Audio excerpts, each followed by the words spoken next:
Hello পাখি প্রিয় বন্ধুরা, তো চলে আসলাম আমরা আরেকটি নতুন ব্লগ ভিডিওতে।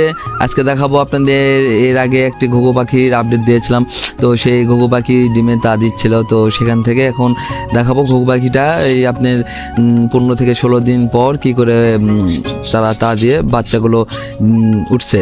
ঘুঘু পাখির ডিম থেকে বাচ্চা ওঠার পরে দেখেন বাচ্চাগুলো কে আজকে আমি দেখাবো। আমিও আসলাম বেশ কয়েকদিন পরে।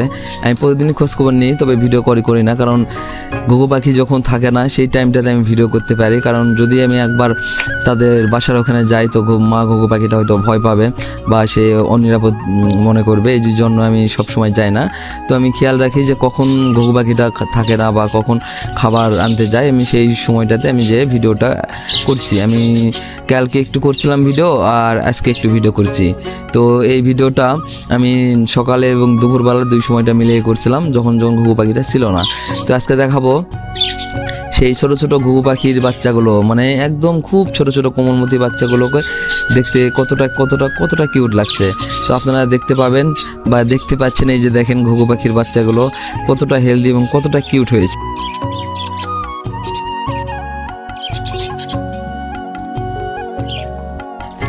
এই ঘুঘু পাখির ডিম ফুটেছে আর এখন বাসা জুড়ে প্রাণের স্পন্দন।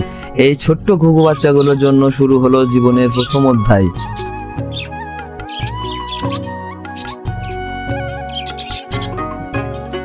প্রকৃতিতে যা ঘুঘু পাখিগুলো যখন ডিম ফুটে বাচ্চা বের হয়, তখন প্রথম দিন থেকে মা চেষ্টা করে যে ঘুঘু পাখির যেন বাচ্চাগুলো যেন উষ্ণতা আর নিরাপদে থাকে।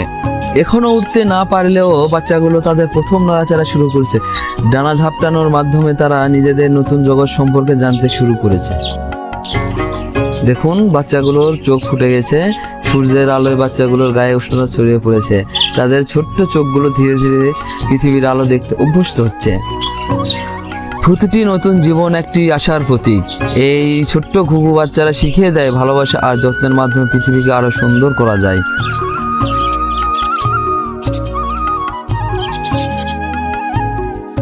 তো এই ঘুঘুর বাচ্চাগুলোর পরবর্তী আপডেট জানতে আমাদের সঙ্গেই থাকুন। চ্যানেলটি যদি নতুন হয়ে থাকেন তাহলে সাবস্ক্রাইব করুন, লাইক, কমেন্ট এবং শেয়ার করে আমাদের পাশেই থাকুন।